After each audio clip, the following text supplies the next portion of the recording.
হে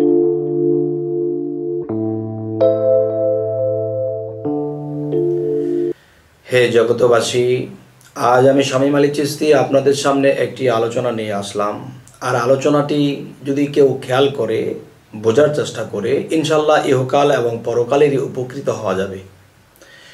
তবে আজকের আলোচনাটি হলো কাম কামিনীর প্রতি যারা আসক্ত তারা কিন্তু যে মৃত্যুর পরে তাদের কি হবে সেটা হলো পরে, কিন্তু বাস্তব জীবনে তাদের কি হবে, যে আল্লাহ কিন্তু বলেছিল বৎসরে একবার, আর নবী বলেছে হে আল্লাহ আমার উম্মতেরা অল্প হায়াত পাবে এবং তারা এরকম পরিস্থিতি জীবনে আসবে তাদেরকে মাসে একদিন দেওয়া হোক। তখন আল্লাহ মুহাম্মদ সাল্লাল্লাহু আলাইহি সাল্লামের কথা শুনে তখন আল্লাহ কবুল করলেন যে হে দোস্ত আপনার কথা রাখলাম, তো মাসে একবার। তো নবী মাসে একবার সিস্টেম করে দিয়েছেন, কিন্তু দেখা যায় যে বর্তমান যে অবস্থা এতে এটা মানা হচ্ছে না। যার যেমন খুশি সে তত হইতেছে দোষী এবং নিজের দেহের থেকে হচ্ছে খরচ, আর এটাই তারা মনে করতেছে ফরজ। আসলে এখানে ফরজ এবং 17 ফরজের কথা বলা হয়েছে, আসলে না। যে একজন মানুষ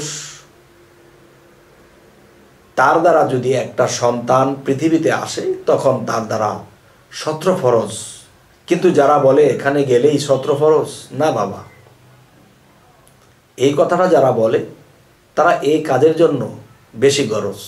যাই হোক, সেখানে যাব না।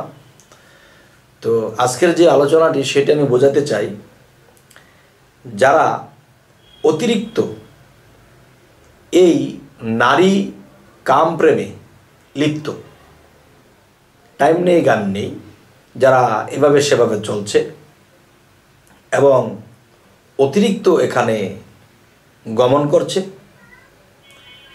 তাহলে তাদের জীবনে কি হবে?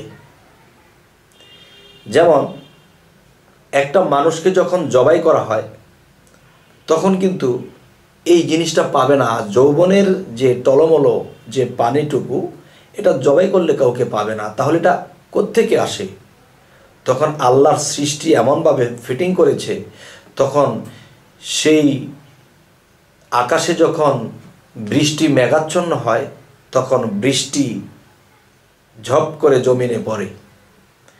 এখন যে কথা বোঝাতে চাচ্ছি, যে মানুষের জীবন থেকে, এই দেহ থেকে এই যৌবনী পানিটা যদি যে অতিরিক্ত কারো খরচ করে এবং যারা নিয়মের বাহিরে খরচ করে, তাদের দেখা যায় যে এই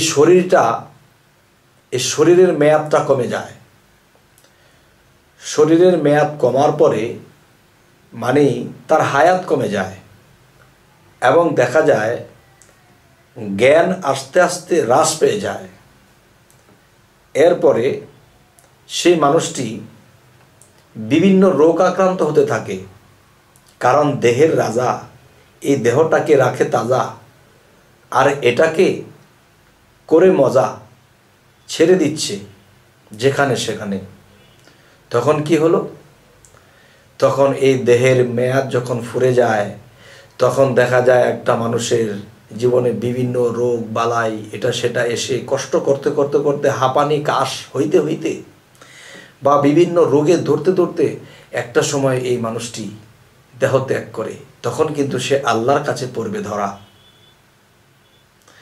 তো এই জিনিস যারা কন্ট্রোলে নিয়মের মধ্যে থাকে তখন তারা ইহকালে আল্লাহর কাছে ভালো, পরকালেও আল্লাহর কাছে ভালো, এবং পরকালেও তাদের হাসরের দিন তাদের কপালে দেখা যাবে আলো।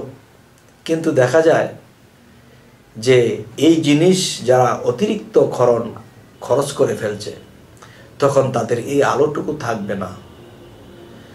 তো হে জগতবাসী, আজকে যে আলাপটুকু বোঝাতে চেয়েছি যে এটাই উদ্দেশ্য যে আমরা হাঁপানি, বিভিন্ন রোগ, এইটা দুর্বল, কিডনি দুর্বল, হার্ট দুর্বল, বিভিন্ন কিছুতে যখন মানুষকে পেয়ে যায় তখন বুঝতে হবে যে এই মানুষটি বয়স হওয়ার আগেই সে এইসব রোগে আক্রান্ত হয়ে গেছে। কেন? যে তার মধ্যে যে তাজা দেহের মধ্যে ছিল, যেই রক্তের সাথে কীট মিশে হয়েছিল তাজা, এটাকেই সে নষ্ট করে ফেলেছে।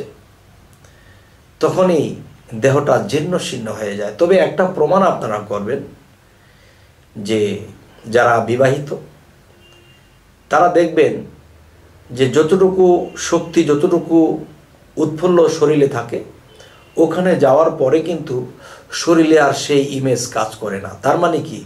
রাজা চলে গেছে। এই দুনিয়াতে থাকতে সাজা পেতে হবে যারা নিয়মের বাইরে এটা নষ্ট করে। তো যাই হোক, আমি কিছু ইঙ্গিতের মাধ্যমে কিছু কথা বলার চেষ্টা করলাম। তো হে জগতবাসী, যদি আমাদের এই চ্যানেলের আলাপ যদি আপনাদের ভালো লাগে তো অবশ্যই সাবস্ক্রাইব করুন। পরবর্তীতে আমাদের ভিডিওগুলো আপনারা পেয়ে যাবেন। তবে আজ এই বলেই রাখবো, সকলেই ভালো থাকবেন। আল্লাহ হাফিজ।